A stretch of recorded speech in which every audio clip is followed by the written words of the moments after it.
पासन जी, वर्तमान परिस्थिति में ये भूटान बॉर्डर है, इस भूटान बॉर्डर में लोगों को भारतीय मुद्रा मिलने में काफ़ी किल्लत हो रहा है, इस विषय में कैसा आपका सोच है? भारतीय मुद्रा मिलने में तो किल्लत तो नहीं है, लेकिन जो भूटान मुद्रा जो यहाँ पे इलीगली आ रहा है ना, उस हिसाब से लेकर यहाँ पे भूटान इन भारतीय मुद्रा का इल्ला हो रहा है।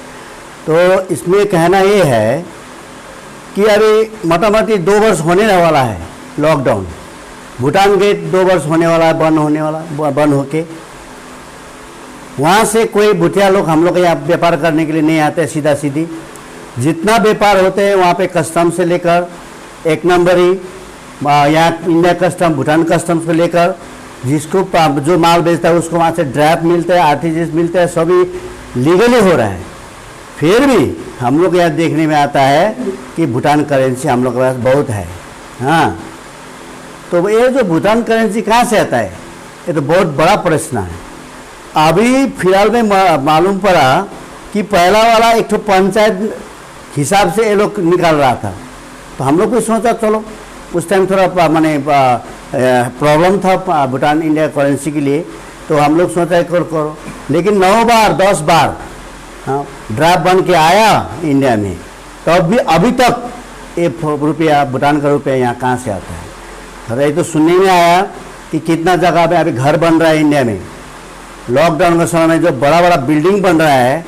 इवन मैं तो सुना हूँ एक तो ठेकेदार को एग्रीमेंट में बताया, लिखा गया है कि भूटान का पैसा लेना चाहिए उसको, नहीं तो उसका काम नहीं मिलेगा। माने ये भूटान करेंसी इलीगली इंडिया पे आ रहा है, इसका थोड़ा बंद होना चाहिए, क्योंकि इसके हिसाब से हम लोग को तकलीफ हो रहा है। यहाँ पे आपको बता दें, आपको 13 रुपये 14 रुपये 13% 12% का जो हिसाब से हम लोग इंडिया पैसा हम लोग को देना पड़ता है भूटान को लेकर। इसीलिए हम लोग का जो गरीब आदमी है बहुत असर हो रहा है। अभी जैसा कि सब्जी थोड़ा अगर 50 रुपये लेकर सब्जी खरीद गया, वहाँ पे गरीब आदमी के लिए वहाँ पे वो 50 रुपये नहीं होता है, वो खाली 40 रुपये होता है। तो 10 रुपये उसको इतना मेहनत करके कमाया जो पैसा है उसका 10 रुपये लॉस हो गया, ये नहीं होना चाहिए।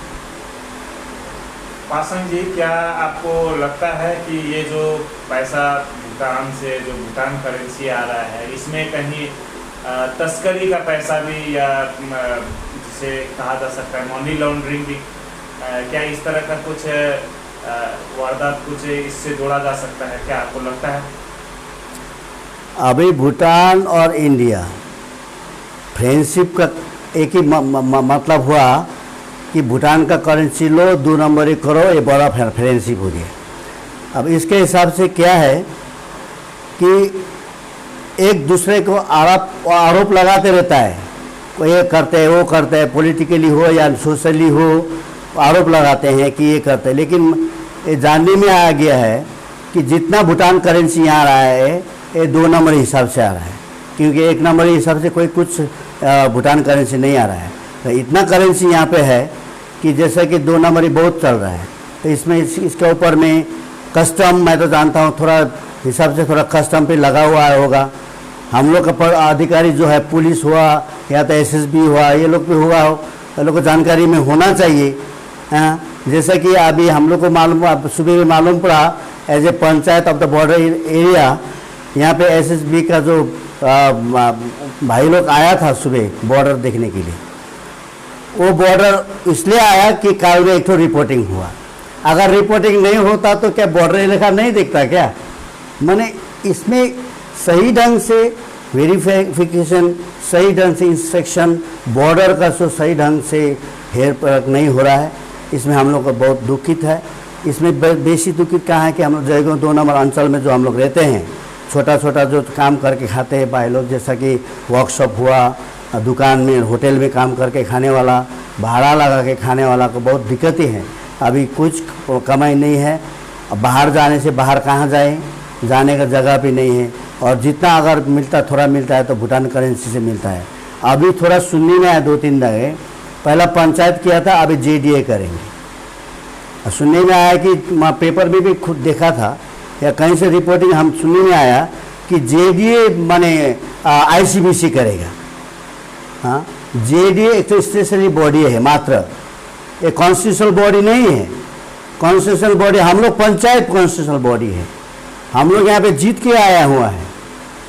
जेडीए कुछ यहाँ पे जीत के नहीं आया है, वो लोग कैसा करेंगे, वो कैसा करेंगे आईसीबीसी, कोई किस ढंग से करेंगे, कहाँ से करेंगे? हाँ? इस खाली वो यहाँ पे धड़ाली चल रहा है, 2 नंबर चल रहा है। आईसीबीसी का नाम में, गरीब आदमी का नाम में, हम लोग का नाम में आईसी लेकर यहाँ पे 13-14% का धंधाली हो रहा है और यहाँ पे ये नहीं होना चाहिए। हम लोग घोर विरोध करते हैं, यहाँ पे आईसीबीसी का एकदम नहीं होना चाहिए, एकदम हम लोग विरोध करते हैं। पासांग जी, भूटान के साथ भारत का कई जगहों में सीमा है, कई सारे शहर है जहाँ पे बिजनेस हुआ करता है, लेकिन किसी और शहर, किसी और बॉर्डर पे इस तरह का आईसीबीसी का कोई बात नहीं उठ के आता है। केवल जयगांव इस फुलचिलिंग बॉर्डर पे ही इस तरह का बात उठ के आता है, तो आप इस विषय में क्या कहना चाहेंगे? इसी को लेकर हम लोग बहुत चिंतित हैं, क्योंकि खाली एक ही बॉर्डर रहा जयगांव, जहाँ पे आईसी का बहुत बने किल्लत है। हाँ, बीसी आते रहता है। इसका मतलब क्या है? 2 नंबर यहाँ पे इसी हो रहा होगा। गेटवे भूटान का गेटवे है। हाँ, मैं तो थोड़ा मालूम पड़ा है कि भूटान में भी 2-3 तो है एक करने वाला, और इंडिया में बैठा हुआ है। ये लोग नहीं चाहता है कि भूटान गेट खोले। और दूसरा बात है, जो भूटान गेट खोलने का जो बात है, इसमें भी थोड़ा हम लोग का माने हम लोग के ऊपर में थोड़ा माने खिलाड़ी हो रहा है। इससे आगे मैं सुना हूँ, पेपर में भी देखने आया, सोशल मीडिया में तो पूरा फोटो के साथ आया था कि दिल्ली में भूटान एम्बेसडर हम लोग एमपी साहब के साथ मिले।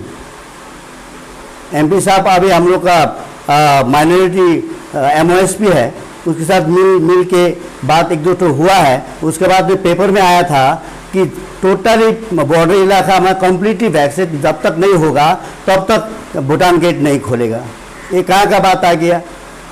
अगर हम लोग का अपना आदमी का हम लोग जिम्मा ले सकते हैं, जैसे कि अगर जयगांव की बात करें कि जयगांव 2 नंबर अंचल में हम लोग 25,000 वोटर है, 1 नंबर में 24,000 वोटर है, कुल मिला के हम लोग 2 जयगांव में हम लोग का मतलब 50,000 वोटर है। उसमें मोटा मोटी 35 to 40,000 हम लोग का वोट वैक्सीनेट हो गया है। मात्र अभी 10-15% 15,000 बचा होगा, वो हम लोग कर सकते हैं। लेकिन जो फ्लो हो रहा है आदमी का, कहाँ से आते हैं यहाँ पे, डेली आते हैं यहाँ पे, कहाँ से आते हैं, उसका जिम्मा कौन लेगा? वो तो आज में 1 आ जाएगा, काल में 2 आ जाएगा। तो इसी हिसाब से तो भूटान गेट खोलने का कोई बात ही नहीं हुआ। तो हम लोग को रिक्वेस्ट है, अगर सती में बॉर्डर इलाका का आदमी का कंप्लीट वैक्सीनेट होने के बाद में अगर भूटान गेट खोलने का बात है, मेरा रिक्वेस्ट है, मेरा एक तो साधारण पब्लिक के हिसाब से रिक्वेस्ट है, पंचायत के हिसाब से रिक्वेस्ट है कि हम लोग का जो जयगांव का वोटर कार्ड दिखाने के बाद में, सही ढंग से कोविड का रूल्स फॉलो करने के बाद में, हम लोग का जो गरीब आदमी यहाँ पे जो भूटान में छोटा काम करके खाता था, उसको जाने दे, उसको काम करने दे, ताकि उधर हम लोग का रिलेशन अच्छा हो। इंडो भूटान रिलेशन का जो बात आते हैं, क्या इंडो भूटान रिलेशन खाली दिल्ली और थिम्पू में रहना चाहिए? ये बॉर्डर में नहीं रहना चाहिए। हम लोग जो रहते हैं, हम लोग तो सिटीजन ऑफ इंडिया है, तो इंडिया का फ्रेंडशिप हिसाब से अभी तक जो फ्रेंडशिप का जो हम लोग का यहाँ भाई लोग बड़ा बात कर रहा था, पोस्टर बड़ा लगाता था, वो भाई लोग कहाँ गए? अभी कहाँ गए? जो बात करने की नहीं करते हैं। ये हम लोग के पास बहुत दुखित का बात है कि मैं जहाँ से भी हम लोग जो बॉर्डर इलाका में है, हम लोग का ऊपर में दवा हो रहा है कि हम लोग कैसे जिए आने के समय में।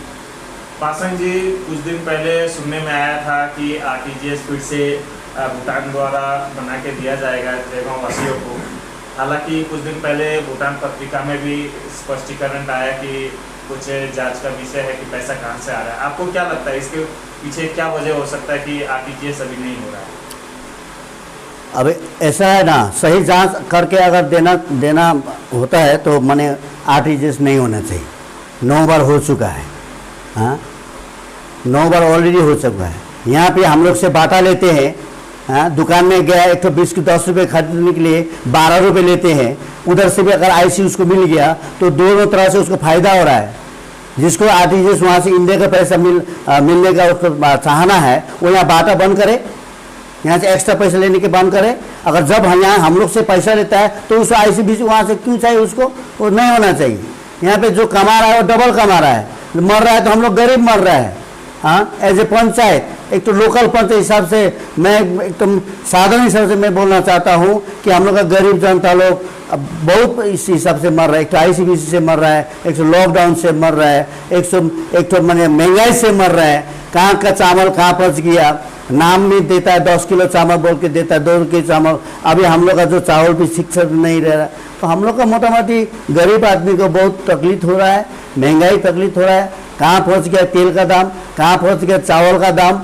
हाँ, गैस तो फ्री में दे दिया, लेकिन सिलेंडर खाली पकड़ के बैठा हुआ है। भीतर गैस भरने के लिए 1 था, 1000 कहाँ से ले हैं। गरीब आदमी 1000 होने से तो 1 महीना भात खाना खाते हैं वो लोग। तो ये जो सब है, हम लोग को भिखमंगा बना दिया। हाँ, नौकरी तो देता ही नहीं है, खाली हम लोग को देता है कोई मैंने मिठाई जैसा हवा का लड्डू जो दे दिया बैठ गया।